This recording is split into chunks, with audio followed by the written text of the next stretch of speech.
So,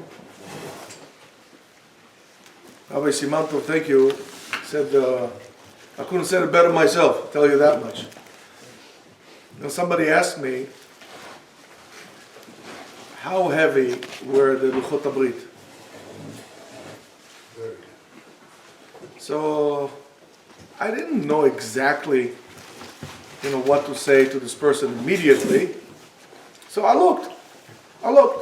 Believe it or not, there is everything you want. If you want to find, there's everything you want.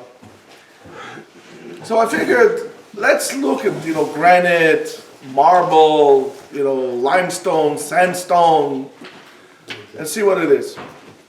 It tells you the density, it comes automatically. All you gotta put is the measurements, and we know they were solid, and we know that Luchot HaBrit were not round, by the way. The round top of Luchot HaBrit, believe it or not, is actually influence of pagan and Roman concept on Am Yisrael, until they became the sign. But really, Luchot HaBrit were not round. Luchot HaBrit, the Gemara tells us, was square. And how big were they? 6 tfachim by 6 tfachim by 6 tfachim. In other words, 60 centimeters by 60 centimeters by 60 centimeters.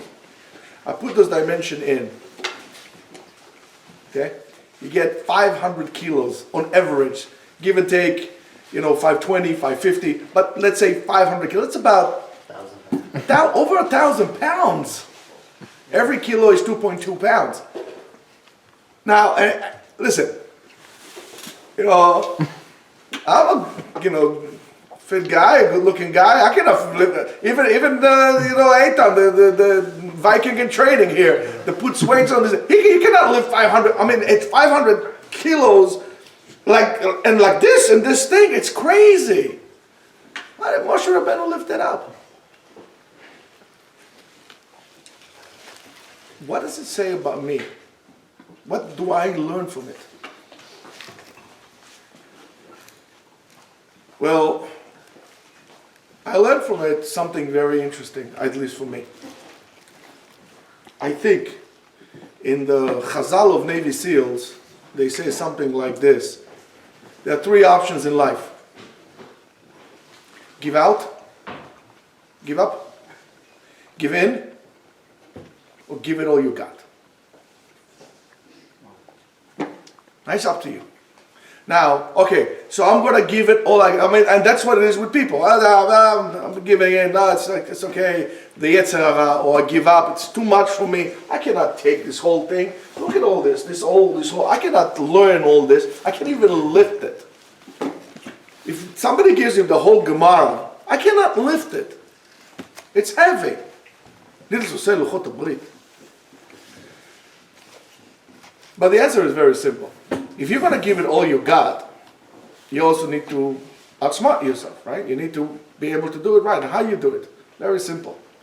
When you ask questions, there's superlatives that we use for people who teach Torah. Patisha Chazak. I always wonder, what's a Patisha Chazak? The sledgehammer. What a sledgehammer has to do with your wisdom? People use it not even knowing what they're saying. It's like a Nesher Gadol. But what do you say? What is it you're saying? A Patisha Chazak, the sledgehammer, is when we ask kushiyot, when we ask questions, when we learn, we ask questions, we toil on it. We simply chip down. We take the sledgehammer and we chip down a part of the Torah, and we take a part of the Torah, and we take a part of the Torah, and slowly, each one to his own, has a little knapsack. Of Simantov talk about a cup. I'm talking about a knapsack. You put a little bit on your knapsack. If you have problems with your back, with your hips, you put less. But each one to his own. You swing the sledgehammer. You put a little bit of the gravel inside. You put it all together, and you bring it up. You take it all together. You bring it all up. You take it all together. You bring it all up, until you're left with basically everything is moved. Then you put it together. When you answer those kushiyot, you actually put it back together to the point that the Gemara says that the beginning, the Torah is Torah Hashem. And then we say Torah Moshe. What does it mean? Moshe Rabbeinu wrote the Torah? Chas v'shalom to say that. I mean, if you are, some secular buffoon, you would say that. But that's not what it means. What it means is that when you learn it so much and you took the whole Torah apart and you put it together, eventually it becomes yours. So when you start any masechta, daf after daf after daf after daf after daf after daf, before you know, you finish the whole entire thing, then it becomes yours. When you look at it like this, yes, it's 500 kilos. I cannot lift it. Nobody can lift 500 kilos in a 60 by 60 centimeters, in a block like this. It's just too massive to pick up. But how do we do it? One swing at a time. We ask a kasha, we ask a question, we find the teruts, it becomes our own, and then we put it together. That's what these guys are doing. Somebody said to me from the shul, he said to me, I don't understand, how is it you guys finish so many masechtas, one after the other, one after the other? I said, yeah. He said, I've never seen anything like this. I said, you're right. Every single day, they make it their business, as the Rav said, they make it their business to sit down and learn Torah. So they finish. You're doing what? Masechet Rosh Hashannah. We finished Masechet Rosh Hashannah, less than a year ago. Actually a year ago. We finished, and then to do it again. And now they learned it twice already. And we go over and over and over, and before you know, you finish the whole entire Shas, so it's yours. Now, B'Shut Harav, I would just like to add something about Kiviyat Torah, which I told you many times. I'm going to tell you this again. This story that I heard, Rabbi Chaim told me the story one time. He said there was a guy in Tzfat. He was he had a jewelry store, a small jewelry store, making money. I also kesef. And every day, in Israel, between 2 and 4, everything is closed. There's siesta, everything is closed. So the guy said, instead of that, I'm going to go sit down and have chavruta, and he learns. So every day, between 2 and 4, he learned.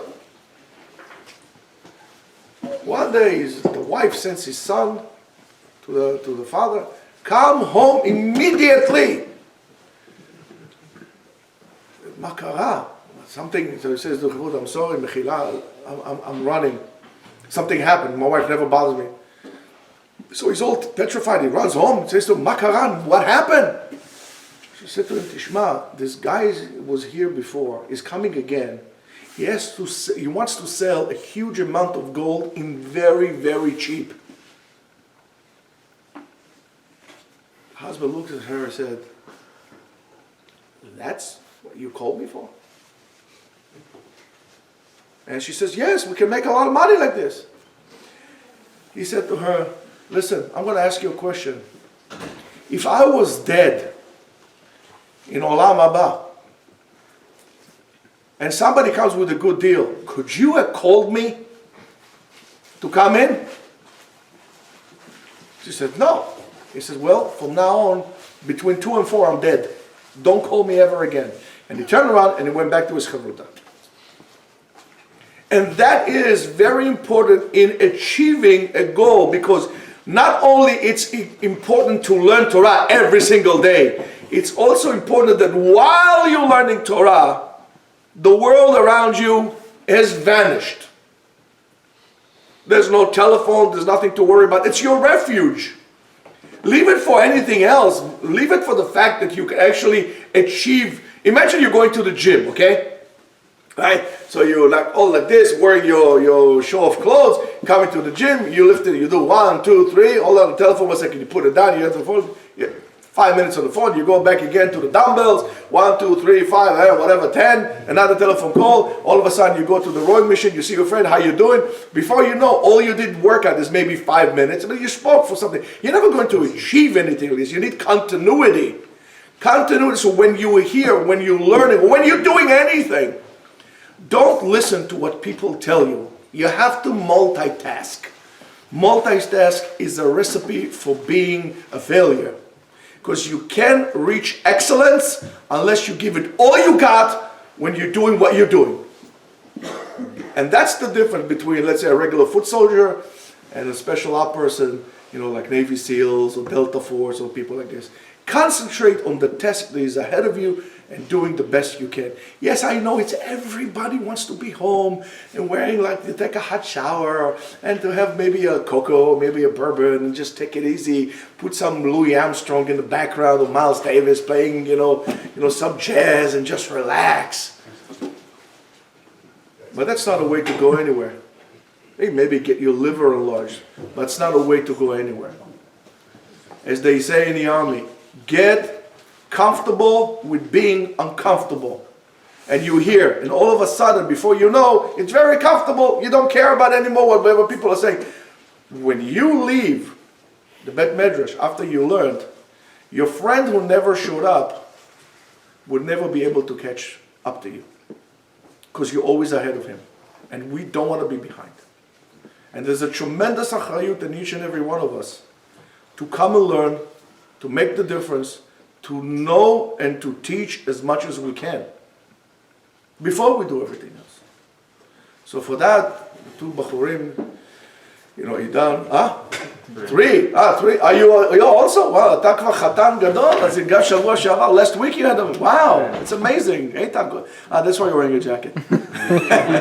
So that's really amazing that you're doing that. I mean, I'm absolutely proud of you guys. And proud of the rest of the guys that are, we're not learning here alone. We're doing it all together, and one supporting the other. And you support one another because, I told you this many times, no Jew left behind. So you got to make sure that your friends, when they're not coming, that you are coming. That you are coming, that you are pushing, that you are encouraging. Don't give up. Don't let another day to go without learning Torah. It doesn't make a difference what it is, but you have to go. Be organized about it, be very passionate about it. הקדוש ברוך הוא ברחמיו הרבים יצליח את דרככם ואת דרכנו ונזכה לישועה קרובה ולגאולה קרובה ונזכה כולנו ללמוד תורה לשמה, אמן כן יהי רצון.